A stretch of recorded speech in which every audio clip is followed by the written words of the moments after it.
बरसात की एक शाम बख्शीगंज गांव के दो लोग भोलू की चाय की दुकान पर बैठे हैं। उनके चेहरों से साफ दिख रहा था कि वो लोग काफी उदास है आज। चाहे ये सभी लोग मिलके भोलू की चाय 2-3 कप पी जाते हैं, वह कोई आज 1 कप चाय तक नहीं पिया। हर कोई गांव की मौजूदा समस्याओं को लेकर बहुत विचलित है। इसी बीच गांव की वर्तमान हेडमास्टर कैलाश उपाध्याय भोलू की चाय की दुकान पर आ पहुंचे।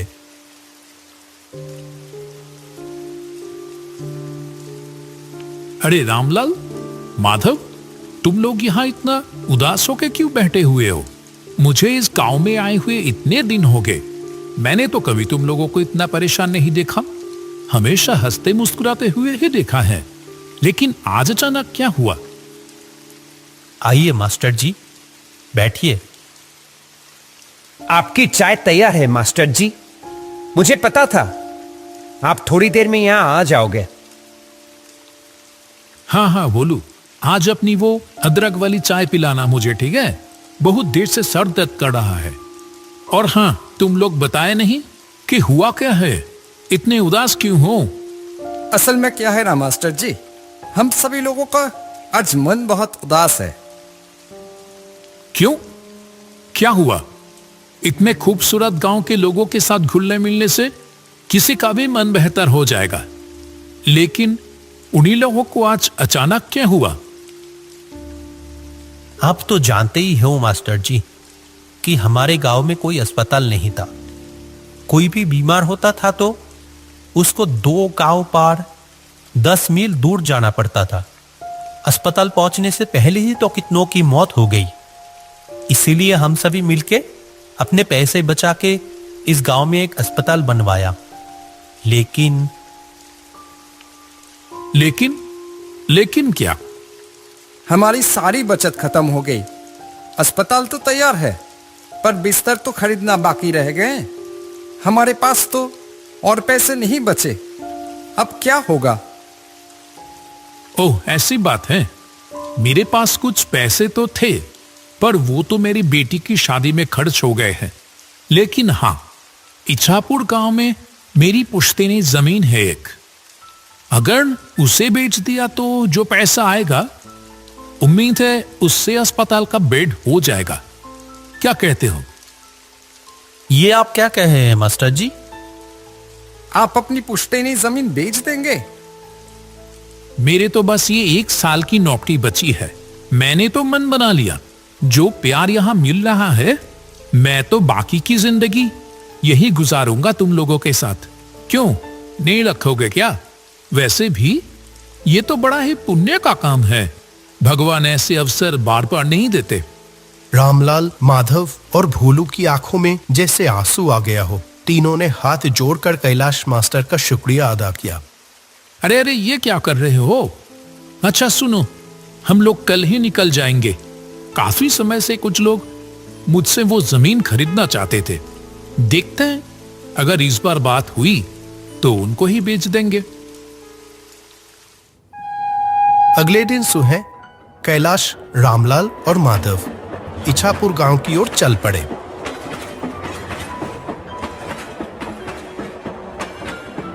जब वह ट्रेन में थे, बाहर बहुत जोर से बारिश हो रही थी।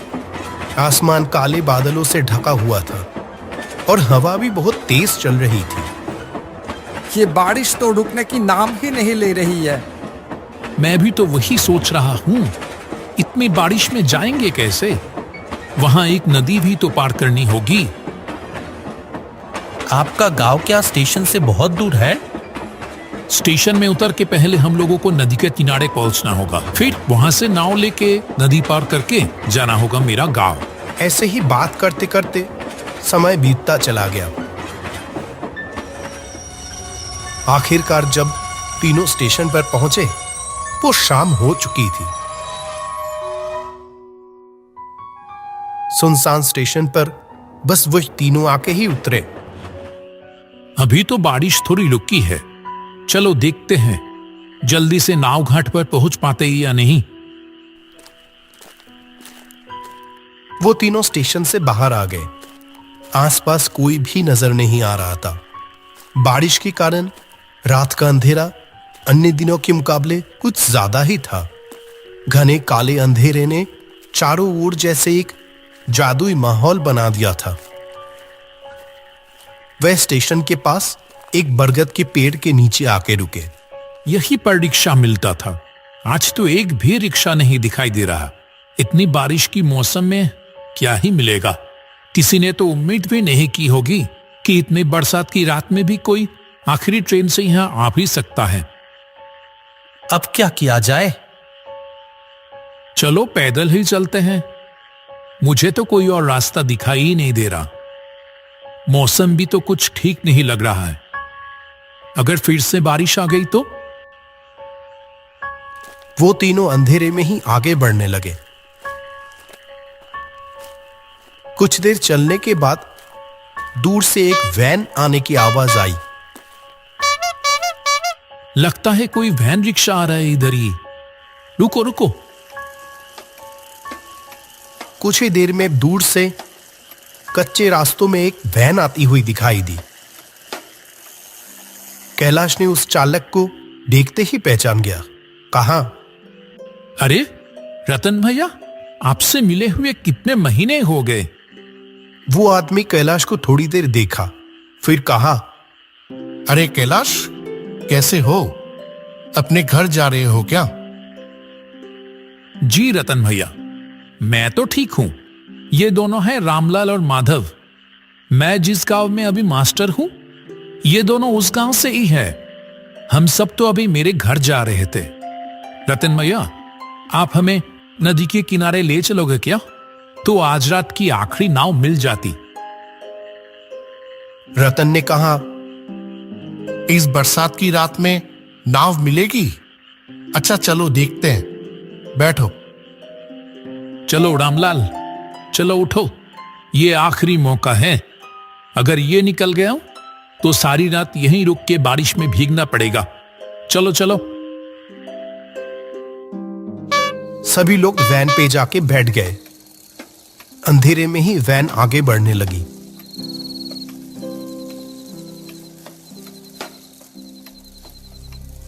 कुछ देर बाद कैलाश ने रतन से पूछा, आपकी तो इतनी उम्र हो गई रतन भैया, फिर भी आप अभी भी वैन चलाते हो? आपको तकलीफ नहीं होता? तकलीफ? हाँ, होता था पहले, अब नहीं होता है। पहले होता था, अब नहीं होता है। इसका क्या मतलब है? वो कुछ नहीं। तुम तो बहुत दिनों बाद इछापुर गांव आए हो। हम लोगों को तो भूल ही गए हो तुम। नहीं नहीं, ऐसी बात नहीं है रतन भैया। दरअसल काम के सिलसिले में मैं अभी जहां रहता हूं, वहां से आमतौर पे आना जाना हो नहीं पाता है। आज भी तो एक जरूरी काम से ही आया हूं। गांव में मेरे बाप दादा की जो जमीन है ना, उसे ही बेचने आया हूं। बेच दोगे? क्यों, क्या हो गया? कोई मुसीबत? हाँ, मुसीबत तो है। जिस गांव में मैं रहता हूं अभी, उस गांव के सभी लोगों ने अपने बचाए हुए पैसे से अस्पताल बनवा तो दिए हैं, लेकिन वो अस्पताल की बेड खरीदने की पैसे नहीं जुटा पा रहे हैं। इसीलिए मैंने सोचा कि अपनी पुश्तैनी जमीन बेचकर उनकी थोड़ी मदद कर दूं। वैसे भी वो जमीन तो कई सालों से खाली ही पड़ी है। क्या बात है कैलाश, तुम सचमुच इछापुर गांव का गर्व हो। अरे नहीं नहीं, ऐसी कोई बात नहीं। ये देखो ना, ये रामलाल, माधव, ये सभी भी किसी से कम है क्या? ऐसे ही बातचीत चलते चलते सभी लोग नदी के किनारे आ पहुंचे। जब वो तीनों नदी की ओर देखें, तब नदी बहुत तेज बह रही थी। जो नदी हर वक्त शांत रहती थी, वह आज बिल्कुल अलग दिख रही थी। नदी के किनारे कुछ नाव बंधी हुई थी, लेकिन चलाने वाला कोई भी दिखाई नहीं दिया। जो सोचा था वही हुआ। एक भी माझी घाट पर नहीं है। वैसे भी इतनी रात हो गई है और फिर बारिश। कोई क्यों ही रहेगा अभी? ये तो बड़ी मुसीबत हो गई मास्टर जी। आज रात बारिश में भीगकर ही गुजारना पड़ेगा लगता है। अब क्या होगा मास्टर जी? आसमान का हाल देखा आपने? लगता है बारिश फिर से आने वाली है। आसमान में काले बादल फिर से आना शुरू हो गए। नदी की ओर से हल्की हल्की ठंडी हवा भी चलनी शुरू हो गई। रतन भी उन लोगों के साथ वहीं खड़ा था। जब वो तीनों बात कर रहे थे तभी उसने कहा, अगर आप लोग बुरा ना मानो तो मैं एक बात कहूं। आप ऐसे क्यों बोल रहे हो रतन भैया? बोलिए ना, क्या कहना चाहते हैं? लगता है थोड़ी ही देर में बारिश फिर से शुरू होगी और अभी तो कोई माझी भी नहीं है घाट पर जो नाव से अपनी घर जा सकोगे। उसके बजाय एक काम करो, वो देखो सामने ही मेरा घर है। सब लोग वही चलो, आज की रात वही गुजार लेना। हाँ, सही कह रहे हो आप। इससे पहले भी तो कितनी बार आपकी गाड़ी में स्टेशन गया हूं आपको आपकी घर से बुला के। क्यों रामलाल, माधव, और तो कोई रास्ता नहीं दिख रही है। आज की रात वही गुजार लें। रतन भैया आज हमारा कितना बड़ा उपकार किया है, क्या बताओ। हाँ, माधव ने सही कहा। हम रतन भैया के घर पे ही चलते हैं, नहीं तो इस बरसात की रात में बड़ी मुसीबत में पड़ जाएंगे। सभी लोग मिलके रतन की घर की ओर बढ़ने लगे। जैसे वो घर के अंदर घुसा, एक अजीब सी बदबू आने लगी अंदर से, मानो बहुत दिनों बाद कोई इस घर को खोल रहा हो। रतन भैया, घर के अंदर इतनी बदबू क्यों? ये फर्श भी कैसा भीगा भीगा सा लग रहा है। असल में ये घर तो आधी समय बंद ही पड़ा रहता है। मैं तो अपनी गाड़ी लेकर बाहर ही रहता हूं और पानी शायद खिड़की से अंदर आया होगा। कमरे की कोने में एक टूटी खुली हुई खिड़की से हल्की सी रोशनी आ रही थी। घर में खाना तो कुछ नहीं है। मैं तो आप लोगों के लिए खाने का इंतजाम ही नहीं कर पाया। आप उसकी चिंता मत करो। इतनी खराब मौसम में रात को रहने के लिए जगह मिल गई, इससे ज्यादा और क्या चाहिए। अगर आप नहीं होते तो आज रात हम लोग कैसे बिताते, भगवान ही जाने। अरे ऐसी कोई बात नहीं है। ठीक है, आप लोग सो जाओ। और आप कहां रहोगे? मैं बाहर सो जाऊंगा, कोई परेशानी नहीं होगी। क्यों, आप हम लोगों के साथ सो जाओ ना। नहीं नहीं, मुझे कोई दिक्कत नहीं होगी। ये बोल के रतन बाहर चला गया और वो तीनों जमीन पर चटाई बिछाकर लेट गए। तब गहरी रात, अचानक कैलाश की नींद खुल गई। एक अजीब सी आवाज आ रही थी, जैसे कि कोई घर से थोड़ी दूर जमीन खोद रहा हो। कैलाश शुरू में तो नजरअंदाज करता रहा, लेकिन आवाज और तेज होने लगी। जो वो काम कर रहा था, जैसे कि वो किसी की परवाह किए बगैर ही किया जा रहा था। ये आवाज कहां से आ रही है? छोड़ आ गया क्या? कैलाश तेजी से उठा और खिड़की के पास आकर बाहर देखने लगा। रतन भैया घर से थोड़ी दूर पेड़ के नीचे खुदाई कर रहा है।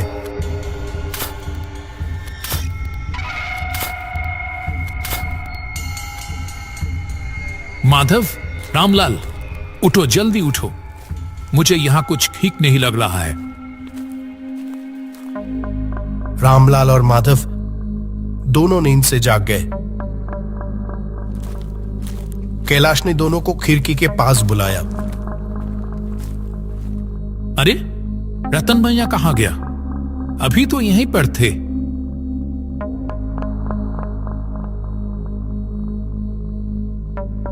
आपने ठीक देखा था मास्टर जी? हाँ हाँ बिल्कुल। चलो तो बाहर। वे तीनों घर के पीछे वाले पेड़ की ओर चल दिए।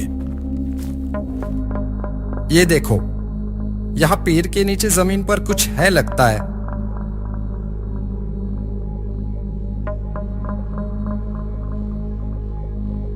मैंने रतन भैया को यही देखा था।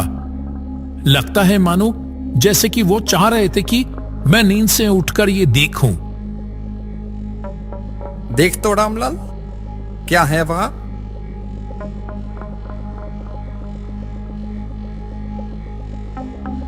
मिट्टी को हाथ से थोड़ा हिलाने पर रामलाल को पैसों से भरी हुई एक कलश दिखाई दी। अरे इसके अंदर तो बहुत सारे पैसे हैं। सच में? लेकिन ये है किसके? रतन भैया अभी कहां चले गए? ठीक है, वो दूसरों की पैसे है, उसकी हमें जरूरत नहीं। वो जैसे था उसको वैसे ही रख दो अच्छे से और चले आओ वहां से।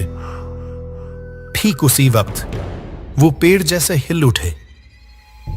तीनों ने ऊपर देखा तो वहां लंबे पैरों वाला एक भयानक चेहरा बैठा हुआ था।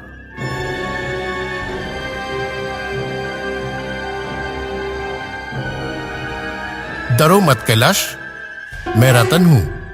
मैं यही देखना चाहता था कि क्या तुम समय के साथ लालची तो नहीं हो गए हो।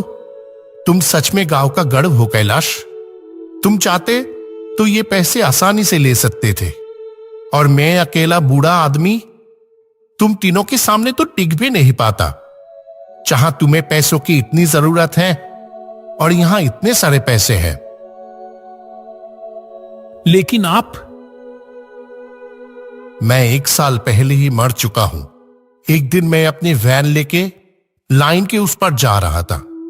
ऐसे में एक ट्रेन आके, छोड़ो उस बात को, मैं मर तो चुका हूं, लेकिन मेरे बचाए हुए पैसों की वजह से मुझे मुक्ति नहीं मिल रही थी। मैं किसी सच्चे इंसान की तलाश में था। आज मुझे वो मिल गया। आप लोगों से बात करके ही मैं समझ गया था कि आप लोग सच्चे इंसान हैं। मैं थोड़ा जांच लिया बस। ये पैसे ले जाओ और अस्पताल के लिए लगा दो। तुम्हें अपना पुश्तैनी जमीन बेचने की कोई जरूरत नहीं है कैलाश। यहां जो पैसे हैं उससे अस्पताल का काम पूरा हो जाएगा। रतन भैया, अब मुझे मुक्ति मिलेगी। आप सब लोग अच्छे से रहना। ये कहते हुए रतन का भयानक चेहरा हवा में गायब हो जाता है। वो तीनों बस पैसों से भरे हुए कलश को देखते रह गए। बारिश की रात एक भूतिया घर में बिताए हुए वो पल उन लोगों के मन में पूरी तरह से कैद होके रह गया।